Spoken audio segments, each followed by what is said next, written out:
Final Fantasy XVI, I was not kind to you in the slightest. But it was out of love, I promise. The main issues I had with base game was that any content outside of the icon fights suffered greatly. That's probably the most basic way that I can put it. The RPG mechanics and systems you would expect are just non-existent. Stats meant nothing. Weapons were cosmetic and accessories just took the abilities and either increased their damage or made the cooldown just a little bit faster. The combat, while being relatively fun once you start messing around with the abilities and mechanics, never really incentivized you to push past the most basic inputs. The game had other issues too, but this isn't a review of the base game. If you want my full thoughts, I've linked my review in the description.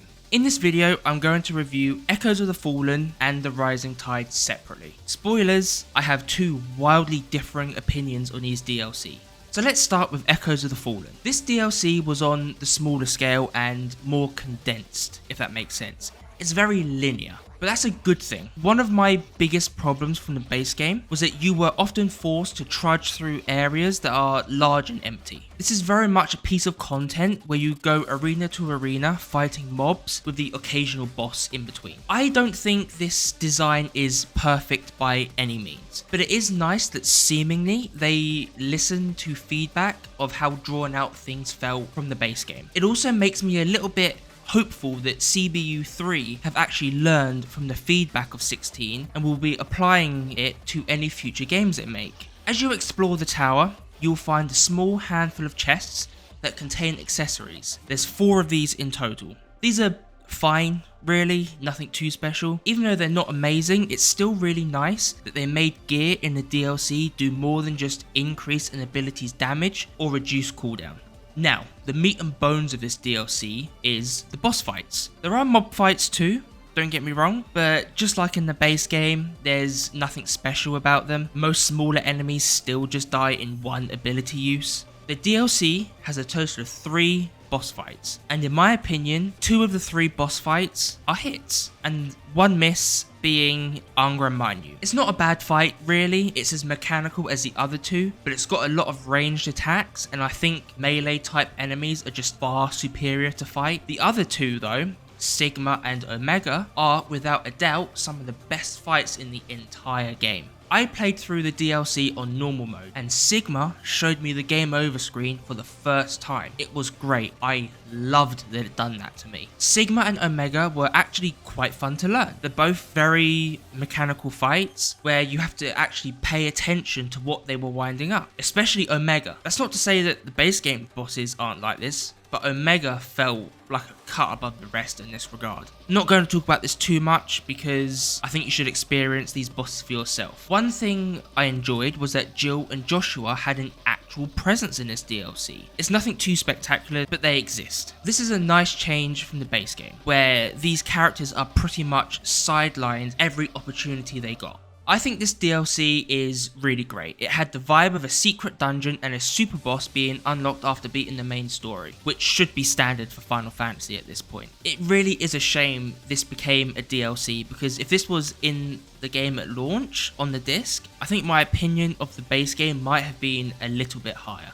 The second DLC is The Rising Tide. My expectations for this were quite high. I loved Echoes of the Fallen, and it seemed as though this would have a bit more connection to the story. It was also more expensive and took longer to make, so I really thought there was going to be an even better DLC here. But I came away from Rising Tide quite disappointed. It's not explicitly bad, it just feels pointless to even exist. The map is still really empty and bland. You're still just pushing left stick forward to the next area or group of small enemies that die in one ability use. Design wise, it's really obvious where the hunts are too, just like in the base game. And speaking of the hunts, they exist, but instead of a hunt board to give you a hint as to where a hunt monster is, it's now the side quests, which I'm happy to say is that the quests in The Rising Tide are far superior than the ones in the base game. The NPCs don't endlessly talk for 5+ minutes just to tell you to go kill 3 boars. It feels a lot faster overall and just feels better accepting these quests. They can still get a little bit tedious at times, but that's down to the cutscenes. They're still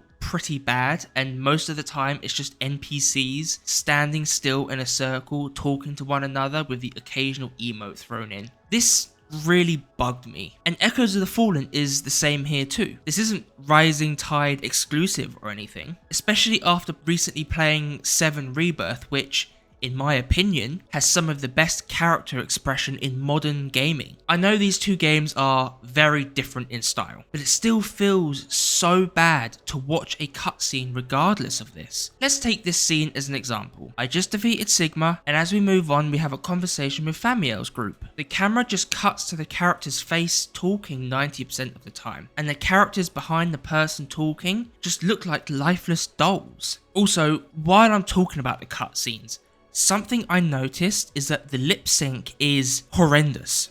It was really distractingly bad. And the thing is, I don't really remember it looking this bad in the base game. So I went back and looked through my footage of my first playthrough, and it really was that bad. I don't even know how I didn't notice it that time. But anyway, back to the Rising Tide. This DLC adds a handful of bosses, and I gotta be honest, I found all of these to be quite tedious. Are they bad? No, not really. It's just that they feel like they're designed to really waste your time fighting them. I'm sure people will absolutely perfect them, and that will be used to prove me wrong, but I'm not a gamer that's interested in perfecting everything. I just want to have fun. And I think that's just how I feel on the Rising Tide. It's not fun. The most fun I had in this DLC was fighting an enemy that's present in the base game, an oversized turtle. For example, as you progress through the DLC, you'll get accessories that buff the feats of each icon. And again, yes, it's nice that they spent time and effort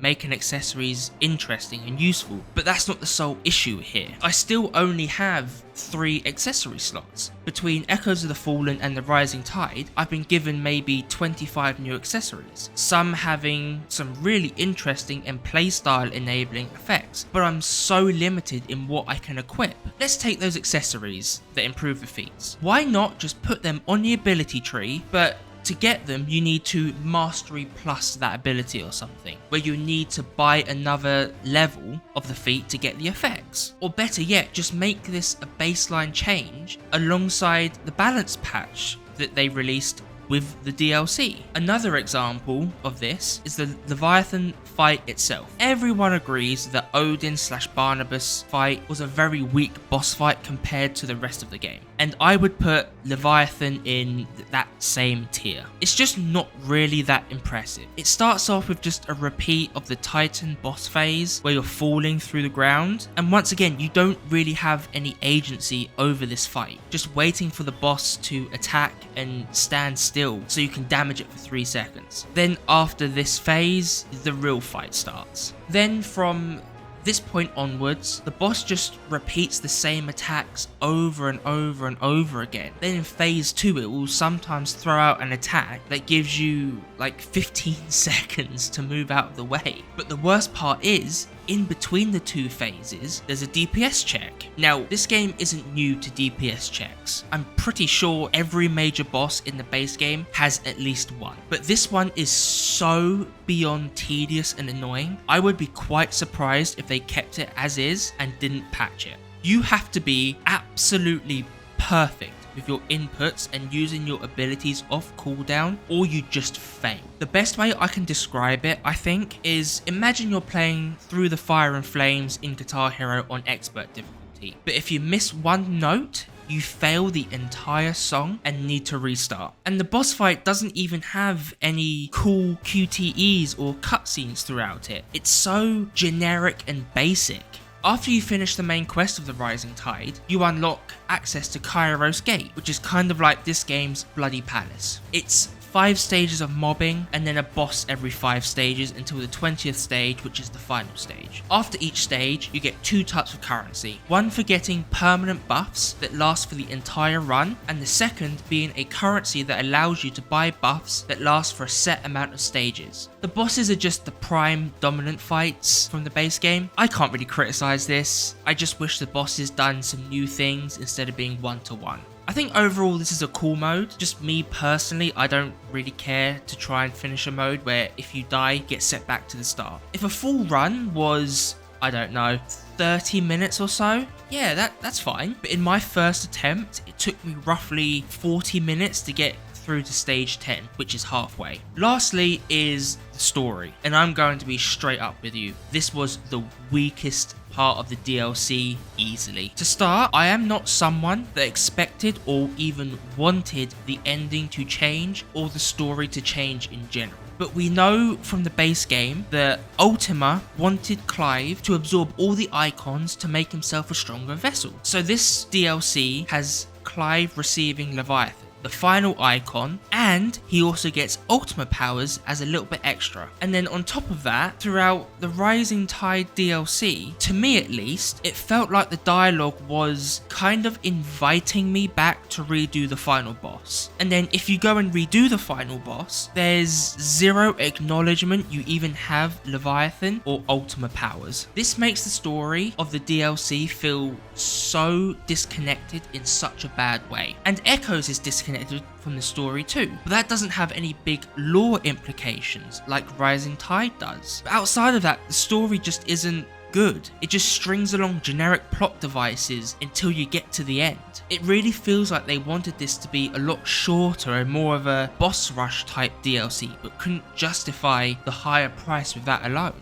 Also, Jill and Joshua are completely sidelined in this DLC for like 80% of it, just like the base game. It's so frustrating that they seem to hate their cast this much. No other Final Fantasy game is like this. Instead, for most of the DLC, you're joined by Shula, the woman who brings us to Massidia in the first place. Anytime you accept a quest or go outside Haven, Jill and Joshua say they'll stay behind and she comes with us instead. Her presence is not felt outside of cutscenes in the slightest. Even in gameplay, she just wields an axe. I noticed no big attacks from her like you would from Jill or Joshua in combat. She is that plot device I mentioned. Her entire role is to hold your hand to the next cutscene. You could replace her with any generic NPC and it stays the same. Her only connection to this story is that she is the descendant of the baby that is Leviathan's dominant, which I feel like she can't even be a descendant, at least not a direct one. But I don't know, man. I don't even bother questioning this game's story anymore.